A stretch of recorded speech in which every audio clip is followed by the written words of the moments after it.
ओम शांति। 11 नवंबर 2024। आज की मधुर महावाक्य। मीठे बच्चे, अपने ऊपर पूरी नज़र रखो, कोई भी बेकायदे चलन नहीं चलना, श्रीमत का उल्लंघन करने से गिर जाएंगे।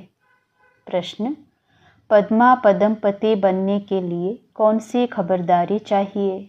उत्तर, सदैव ध्यान रहे जैसा कर्म हम करेंगे हमें देख और भी करने लगेंगे। किसी भी बात का मिथ्या अहंकार ना आए, मुरली कभी भी मिस ना हो। मनसा वाचा कर्मणा अपनी संभाल रखो। यह आंखें धोखा ना दे तो पद्मों की कमाई जमा कर सकेंगे। इसके लिए अंतर्मुखी होकर बाप को याद करो और विकर्मों से बचे रहो। ओम शांति। रूहानी बच्चों को बाप ने समझाया है, यहाँ तुम बच्चों को इस ख्याल से ज़रूर बैठना होता है, यह बाबा भी है, टीचर और सद्गुरु भी है, और यह भी महसूस करते हो बाबा को याद करते करते पवित्र बन पवित्र धाम में जाकर पहुँचेंगे। बाप ने समझाया है कि पवित्र धाम से ही तुम नीचे उतरते हो, उसका नाम ही है पवित्र धाम। सतो प्रधान से फिर सतो रजो तमो। अभी तुम समझते हो कि हम नीचे गिरे हुए हैं, अर्थात वैशालय में है। भल तुम संगम युग पर हो, परंतु ज्ञान से तुम जानते हो कि हमने किनारा किया हुआ है। फिर भी अगर हम शिव बाबा की याद में रहते हैं तो शिवालय दूर नहीं। शिव बाबा को याद नहीं करते तो शिवालय बहुत दूर है। सजाएं खानी पड़ती है तो बहुत दूर हो जाता है। तो बाप बच्चों को कोई जास्ती तकलीफ नहीं देते हैं। एक तो बार बार कहते हैं मनसा वाचा कर्मणा पवित्र बनना है। यह आंखें भी बड़ा धोखा देती है, इनसे बहुत संभाल कर चलना है। बाप ने समझाया है कि ध्यान और योग बिल्कुल अलग है। योग अर्थात याद, आंखें खुली होते भी तुम याद कर सकते हो। ध्यान को कोई योग नहीं कहा जाता। भोग भी ले जाते हैं तो डायरेक्शन अनुसार ही जाना है। इसमें माया भी बहुत आती है। माया ऐसी है जो एकदम नाक में दम कर देती है। जैसे बाप बलवान है वैसे माया भी बड़ी बलवान है। इतनी बलवान है जो सारी दुनिया को वैशालय में ढकेल दिया है। इसलिए इसमें बहुत खबरदारी रखनी होती है। बाप के कायदे अनुसार याद चाहिए। बेकायदे कोई काम किया तो एकदम गिरा देती है। ध्यान आदि की कभी कोई इच्छा नहीं रखनी है। इच्छा मात्रम अविद्या। बाप तुम्हारी सब मनोकामनाएं बिगर मांगे पूरी कर देते हैं, अगर बाप की आज्ञा पर चले तो। अगर बाप की आज्ञा ना मान उल्टा रास्ता लिया तो हो सकता है स्वर्ग के बदले नरक में ही गिर जाएं। गायन भी है, गज को ग्राह ने खाया। बहुतों को ज्ञान देने वाले, भोग लगाने वाले आज है कहाँ? क्योंकि बेकायदे चलन के कारण पूरे मायावी बन जाते हैं। डिटी बनते बनते डेविल बन जाते हैं। बाप जानते हैं कि बहुत अच्छे पुरुषार्थी जो देवता बनने वाले थे वह असुर बन असुरों के साथ रहते हैं, ट्रेटर हो जाते हैं। बाप का बनकर फिर माया के बन जाते हैं, उन्हें ट्रेटर कहा जाता है। अपने ऊपर नज़र रखनी होती है। श्रीमत का उल्लंघन किया तो यह गिरे, पता भी नहीं पड़ेगा। बाप तो बच्चों को सावधान करते हैं कि कोई ऐसी चलन ना चलो जो रसातल में पहुंच जाओ। कल भी बाबा ने समझाया, बहुत गोप हैं, आपस में कमेटियां आदि बनाते हैं। जो कुछ करते हैं श्रीमत के आधार बिगर करते हैं तो डिस सर्विस करते हैं। बिगर श्रीमत करेंगे तो गिरते ही जाएंगे।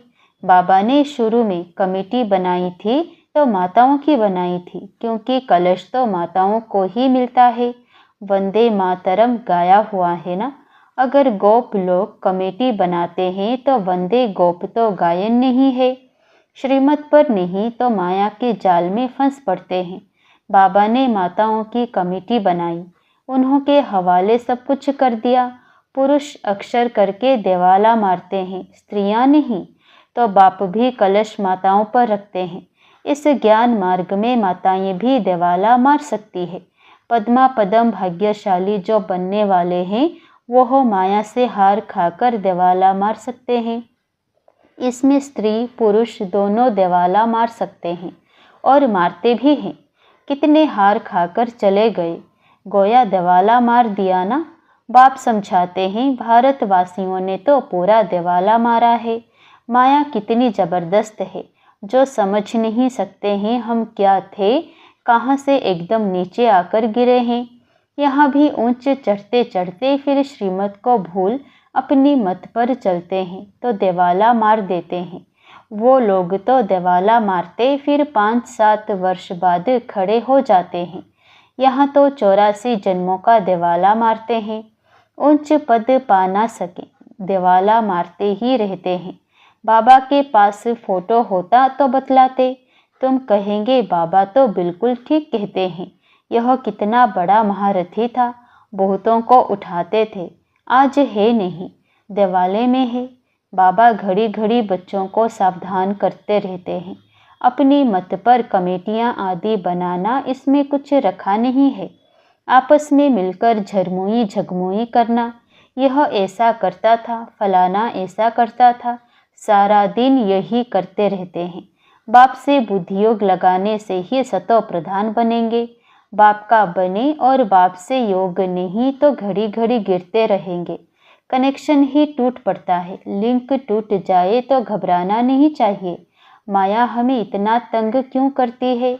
कोशिश कर बाप के साथ लिंक जोड़नी चाहिए, नहीं तो बैटरी चार्ज कैसे होगी? विकर्म होने से बैटरी डिस्चार्ज हो जाती है। शुरू में कितने ढेर के ढेर बाबा के आकर बने, भट्टी में आए, फिर आज कहाँ है? गिर पड़े क्योंकि पुरानी दुनिया याद आई। अभी बाप कहते हैं, मैं तुमको बेहद का वैराग्य दिलाता हूँ। इस पुरानी दुनिया से दिल नहीं लगाओ, दिल स्वर्ग से लगानी है। अगर ऐसा लक्ष्मी नारायण बनना है तो मेहनत करनी पड़े ना। बुद्धियोग एक बाप के साथ होना चाहिए।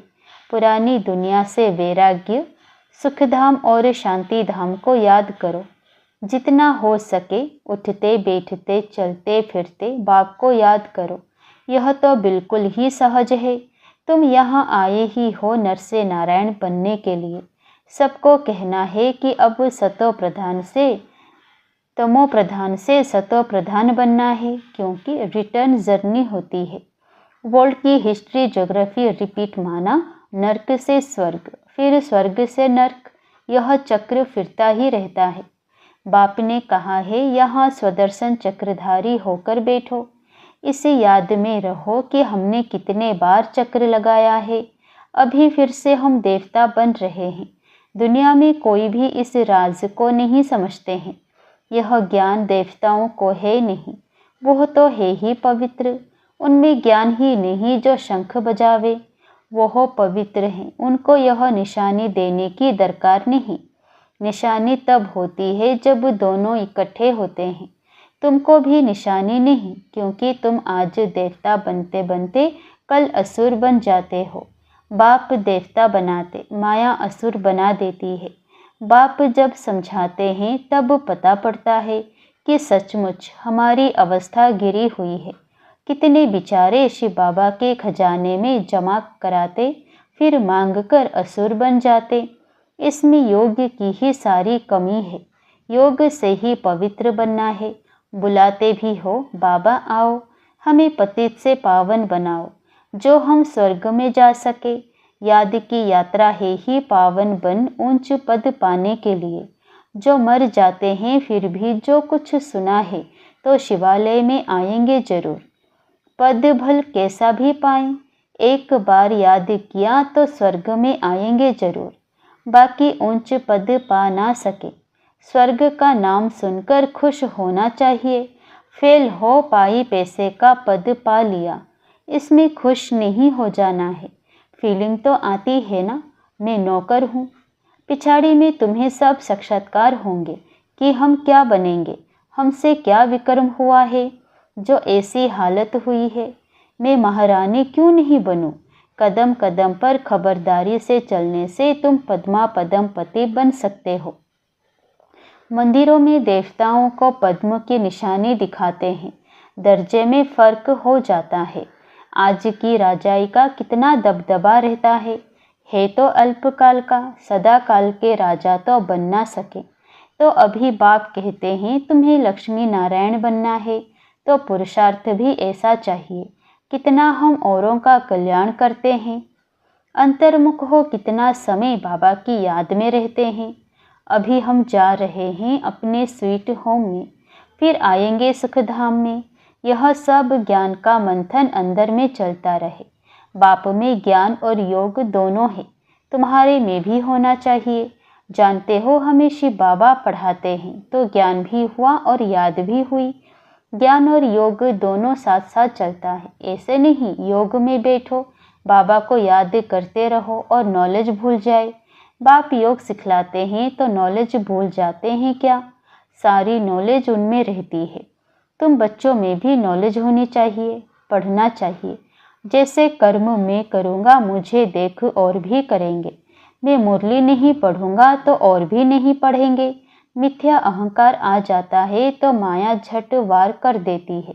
कदम कदम बाप से श्रीमत लेते रहना है, नहीं तो कुछ ना कुछ विकर्म बन जाते हैं। बहुत बच्चे भूले करते बाप को नहीं बताते तो अपनी सत्यानाश कर लेते हैं। गफलत होने से माया थप्पड़ लगा देती है, वर्थ नोटे पेनी बना देती है। अहंकार में आने से माया बहुत विकर्म कराती है। बाबा ने ऐसे थोड़े ही कहा है, ऐसे ऐसे पुरुषों की कमेटियां बनाओ। कमेटी में एक दो समझो सयानी बच्चियां जरूर होनी चाहिए, जिनकी ही राय पर काम हो।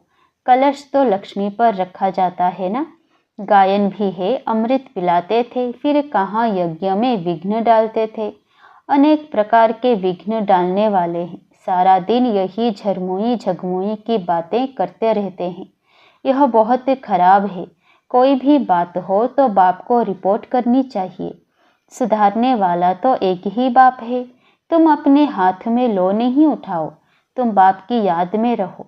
सभी को बाप का परिचय देते रहो, तब ऐसा बन सकेंगे। माया बहुत कड़ी है, किसको नहीं छोड़ती। सदैव बाप को समाचार लिखना चाहिए, डायरेक्शन लेते रहना चाहिए। यूं तो डायरेक्शन सदैव मिलते रहते हैं। ऐसे तो बच्चे समझते हैं बाबा ने तो आपे ही इस बात पर समझा दिया। बाबा तो अंतर्यामी है। बाबा कहते नहीं मैं तो नॉलेज पढ़ाता हूँ, इसमें अंतर्यामी की बात ही नहीं। हाँ, यह जानता हूँ कि यह सब मेरे बच्चे हैं। हर एक शरीर के अंदर मेरे बच्चे हैं।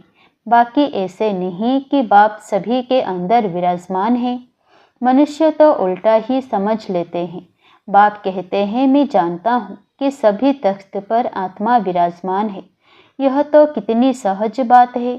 सभी चैतन्य आत्माएं अपने अपने तख्त पर बैठी हैं, फिर भी परमात्मा को सर्वव्यापी कह देते हैं। यह है एकज भूल। इस कारण ही भारत इतना गिरा हुआ है। बाप कहते हैं तुमने मेरी बहुत ग्लानि की है। विश्व के मालिक बनाने वाले को तुमने गाली दी है। इसलिए बाप कहते हैं यदा यदा ही धर्मस्य। बाहर वाले यह सर्वव्यापी का ज्ञान भारतवासियों से सीखते हैं। जैसे भारतवासी उनसे हुनर सीखते हैं, वह फिर उल्टा सीखते हैं। तुम्हें तो एक बाप को याद करना है और बाप का परिचय भी सबको देना है।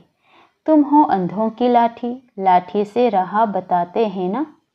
अच्छा, मीठे मीठे सिकिलधे बच्चों प्रति माता पिता बाप दादा का याद प्यार और गुड मॉर्निंग। रूहानी बाप की रूहानी बच्चों को नमस्ते। धारणा के लिए मुख्य सार। पहला, बाप की आज्ञा अनुसार हर कार्य करना है।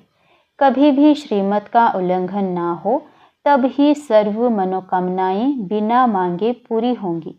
ध्यान दीदार की इच्छा नहीं रखनी है, इच्छा मात्रम अविद्या बनना है।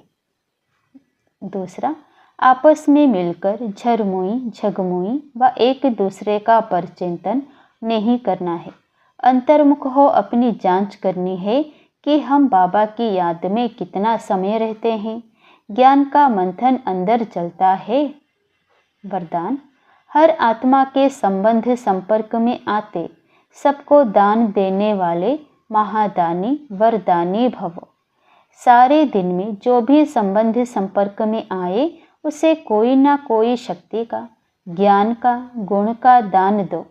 आपके पास ज्ञान का भी खजाना है तो शक्तियों और गुणों का भी खजाना है, तो कोई भी दिन बिना दान दिए खाली ना जाए, तब कहेंगे महादानी। नंबर 2, दान शब्द का रूहानी अर्थ है सहयोग देना। तो अपनी श्रेष्ठ स्थिति के वायुमंडल द्वारा और अपनी वृत्ति के वाइब्रेशंस द्वारा हर आत्मा को सहयोग दो, तब कहेंगे वरदानी।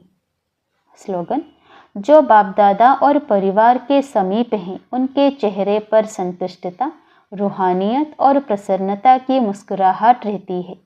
जो बाप दादा और परिवार के समीप हैं उनके चेहरे पर संतुष्टता, रूहानियत और प्रसन्नता की मुस्कुराहट रहती है। ओम शांति।